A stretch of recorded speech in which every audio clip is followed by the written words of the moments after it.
Hai teman, selamat datang di channel Sekate New. Jangan lupa pada teman-teman untuk like, komen, dan subscribe supaya tidak ketinggalan update dari channel ini. Mimin ucapkan terima kasih. Selamat menyaksikan.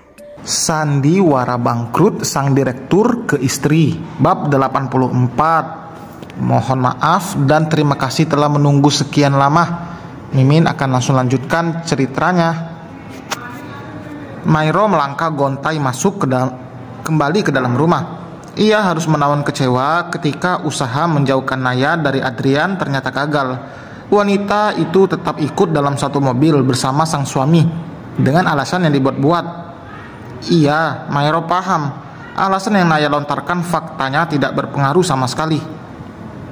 Iya, Ra, terima kasih ya. Tapi selain obat, aku juga berniat mengambil pakaian yang masih di sana dan barang-barang lainnya. Padahal sejak kemarin dia sama sekali tidak mempermasalahkan soal pakaian. Bahkan dia tanpa sungkan meminta beberapa baju yang sudah tidak Mairo pakai. Lagi pula, kan bisa dia ke sana dengan kendaraan lain, tidak harus menumpang pada Adrian. Lamunan itu terus menemani langkah Mairo hingga sampai tepat di depan pintu kamarnya. Ia menghempaskan napas kasar sebelum kemudian masuk ke dalam. Rasa tidak menyangka terus menghantui ketika Mairo melihat bayangan kebersamaan Adrian dan Naya di depan mata. Wanita itu tidak lagi merasa canggung, hal yang sebelumnya dia tunjukkan, hingga membuat Mairo percaya bahwa Naya memang sudah berubah. Terlebih saat malam tadi, entah apa yang mereka berdua lakukan di dalam kamar, sampai Adrian memilih mandi di kamar yang Naya tempati.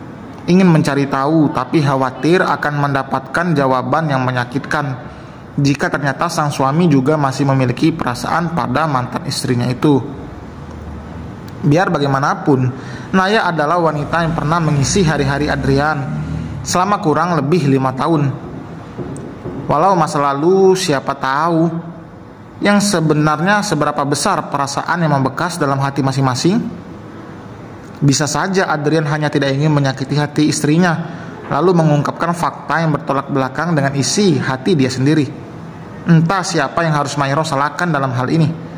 Mungkin dirinya sendirilah yang pantas disebut salah, karena telah menerima Naya untuk tinggal di rumah ini. Lebih tepatnya tinggal bersama ia dan sang suami. Ia juga yang memaksa Adrian untuk mengizinkan wanita itu tetap di sini dengan dalih membantu. Iya, sebenarnya niat Mairo memang membantu Naya, sekaligus menemani kesendiriannya di masa-masa sulitnya itu. Akan tetapi secara tidak langsung, ia seolah memberi kesempatan mereka berdua untuk saling bertemu kangen dalam waktu lama. Tanpa sadar, buliran bening yang tertahan di dalam kelopak mata Mairo pun akhirnya menetes. Ia terguguh begitu mendaratkan pantatnya ke tepi ranjang. Hati yang selama ini kuat menahan sakit dalam segi apapun, ujungnya tetap jebol ketika melihat wajah sang suami yang mulai tampak mengembang ketika bersama Naya.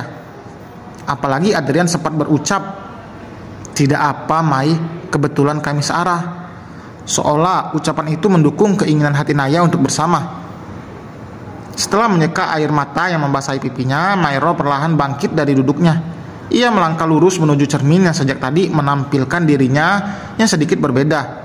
Dengan seksama Mairo menatap sosok yang terpantul di cermin. Apakah karena ini, Mas? Apakah bentuk tubuhku saat ini telah menjadi masalah untukmu? Setelah pandanganmu membandingkan antara aku dan mantan istrimu. Mairo terus bergumam dalam hatinya, menatap lekat tubuh dirinya yang ia akui berbeda jauh dari tubuh Naya. Dia lebih berisi, sedangkan dirinya...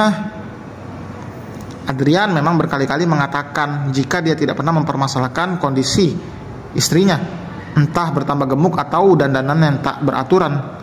Selama istrinya merasa nyaman, dia akan menerima. Ungkapan yang juga Mairo dengar berkali-kali itu baginya tetap saja mengganjal. Adrian itu seorang pria, laki-laki normal yang tidak jauh beda dengan laki-laki lain. Apa yang dilihat itulah hal pertama yang menarik perhatiannya. Jadi, munafik sekali jika seorang suami mengatakan akan tetap menerima apa adanya istrinya yang berubah secara alamiah karena termakan usia tanpa ada perawatan. Baiklah, Mas, setidaknya aku akan berusaha menjadi istri yang didambakan para pria. Aku juga salah membiarkan diri ini dipandang kurang enak. Tidak peduli dengan Naya, jika pada akhirnya hatimu tetap condong pada wanita itu, mungkin aku memilih menyerah. Sepertinya saat ini bukan waktunya untuk melanjutkan drama kesedihan yang tidak ada manfaatnya. Perlahan, Mairo melangkah mundur dari depan cermin. Ia mengalihkan tubuh menuju tempat dirinya menyimpan timbangan digital, tepatnya di dalam lemari di bawah pakaian yang tergantung. Setelah benda itu Mairo temukan, ia segera mengecek berat badannya. Seketika kedua bola mata Mairo mendelik tajam. Begitu hasil timbangan terpampang jelas di bawah sana. Apa?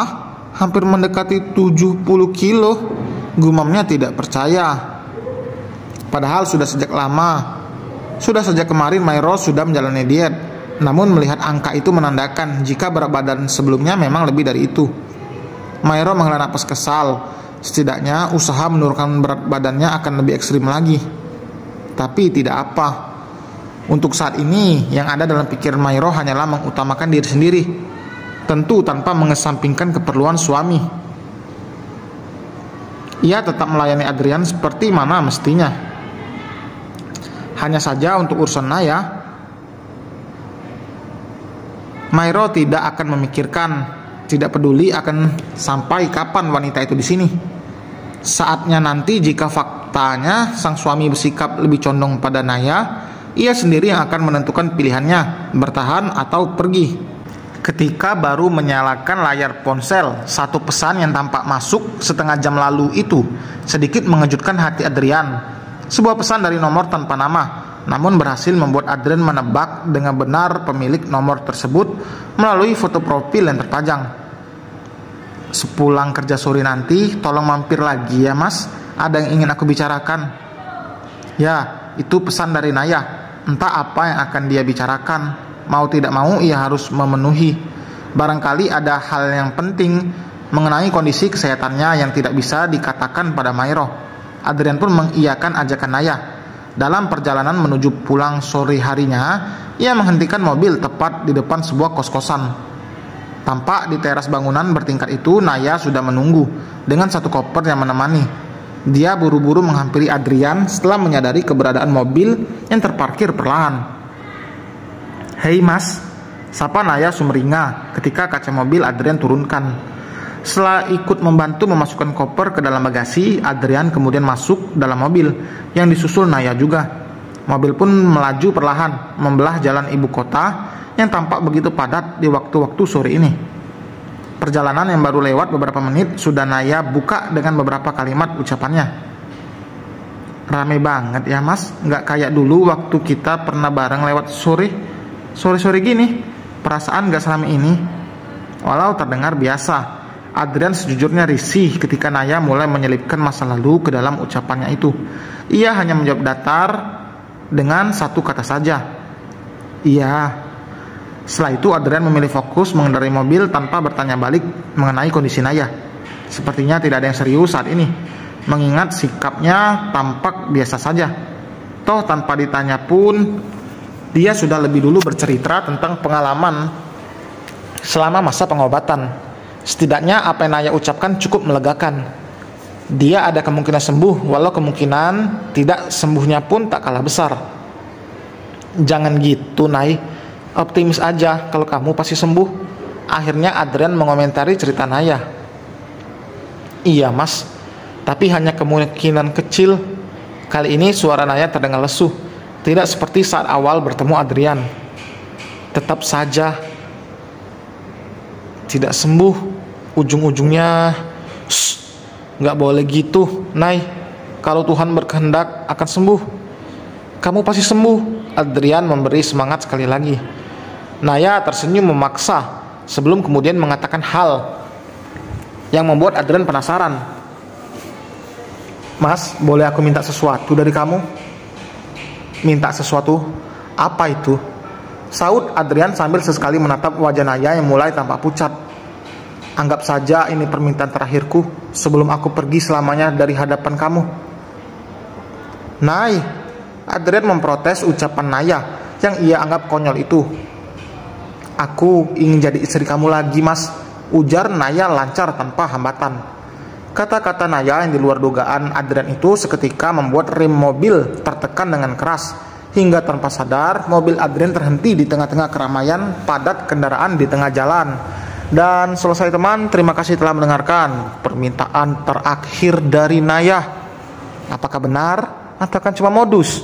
Kalau kalian dimintai permintaan terakhir dengan wanita kayak Naya ini, kalian terima atau enggak? Atau kalian anggap bohong? Atau kalian betul-betul terima? Terima kasih teman, sebelumnya telah lama menunggu, mohon maaf ya. Lama banget nih pas Mimin baru update. Terima kasih telah mendengarkan, jangan lupa like, komen, dan subscribe. Sampai berjumpa di bab berikutnya. Bye.